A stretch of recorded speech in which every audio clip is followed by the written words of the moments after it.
Iran যেন কোনোভাবে পারমাণবিক কর্মসূচি পরিচালনা করার মাধ্যমে পারমাণবিক অস্ত্রধারী দেশ হতে না পারে, যার কারণেই মূলত ইসরায়েল সর্বপ্রথম ইরানে হামলা করেছিল এবং তাদের উদ্দেশ্য ছিল ইরানের পরমাণু কর্মসূচিগুলো সম্পূর্ণভাবে ধ্বংস করে দেওয়া, এমনকি পারমাণবিক কেন্দ্রগুলো ধ্বংস করা।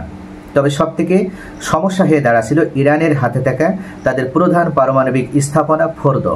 এই ফোর্দো পারমাণবিক স্থাপনা এতটাই সুরক্ষিত এবং মাটির প্রায় ৩০০ ফুট গভীরে অবস্থিত ছিল এবং একটি পাহাড়ের নিচে এটা অবস্থিত ছিল, যার কারণে মার্কিন প্রেসিডেন্ট ডোনাল্ড ট্রাম্প উল্লেখ করেছেন যে ইসরায়েলের হাতে এমন কোনো প্রযুক্তি নেই, এমন কোনো বোমা এই মুহূর্তে নেই যে বোমা ব্যবহার করে তারা ফোর্দো পারমাণবিক স্থাপনা ধ্বংস করতে পারে।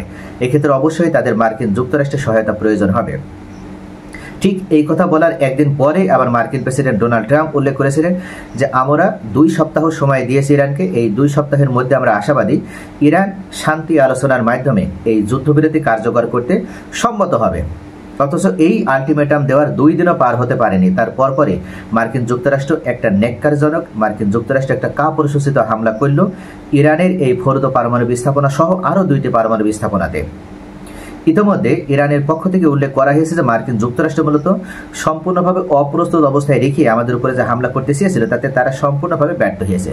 শুধু ব্যর্থই হয়নি, ইতিমধ্যে বিশ্বের শক্তিধর রাষ্ট্রগুলো ইরানের পাশে এসে অবস্থান নিয়েছে। যে পরমাণু কর্মসূচি থেকে ইরানকে বিরত রাখার জন্য আমেরিকা এবং ইসরায়েল যৌথভাবে ইরানে একের পর এক বোমা হামলা চালিয়ে আসছে, ঠিক সেই পারমাণবিক অস্ত্রধারী রাষ্ট্র যেন হতে পারে ইরান, এমনকি ইরানের হাতে পারমাণবিক অস্ত্র দেওয়ার জন্য এই মুহূর্তে বেশ কয়েকটি শক্তিশালী রাষ্ট্র তারা আগ্রহ প্রকাশ করেছে। রাশিয়ার প্রাক্তন প্রেসিডেন্ট দিমিত্রি মেদভেদেভ দাবি করেছেন ইরানের পারমাণবিক স্থাপনাগুলোতে সাম্প্রতিক আমেরিকার বিমান হামলার পর বেশ কয়েকটি দেশ এখন ইরানকে পারমাণবিক অস্ত্র সরবরাহ করতে প্রস্তুত। সামাজিক যোগাযোগ মাধ্যম এক্সে একাধিক পোস্টে মেদভেদেভ বলেছেন ইস্পাহান, নাতানজ এবং ফোর্ডোতে মার্কিন অভিযান লক্ষ্যবস্তু কেবল তার লক্ষ্য অর্জনে ব্যর্থই হয়নি, বরং বাস্তবে বিপরীত ফলাফল এনেছে। এদিকে ইরান রাশিয়ার কাছ থেকে সমর্থন চেয়েছিল। পররাষ্ট্রমন্ত্রী আব্বাস আরাকচি বলেছেন তিনি রুশ প্রেসিডেন্ট ভ্লাদিমির পুতিনের সাথে আলোচনার জন্য মস্কো যাবেন। ইরানের 3টি পারমাণবিক স্থাপনায় রাতের বেলায় হামলা চালিয়ে আমেরিকানরা কি অর্জন করেছে? ফোর্ডো, নাতানজ এবং ইস্পাহানে মার্কিন বিমান হামলার কথা উল্লেখ করে মেদভেদেভ এই প্রশ্ন তোলেন। মেদভেদেভ বলতে চান যে আমেরিকা বা ডোনাল্ড ট্রাম্পের নির্দেশে এই যে 3টি পারমাণবিক স্থাপনাগুলোতে হামলা করা হলো, এটার মাধ্যমে আসলে আমেরিকা কি অর্জন করতে পারলো, তাদের কি লাভ হলো। তার দাবি পারমাণবিক জ্বালানি চক্রের গুরুত্বপূর্ণ অবকাঠামোতে প্রভাব ফেলেনি বা কেবল সামান্য ক্ষতিই হয়েছে।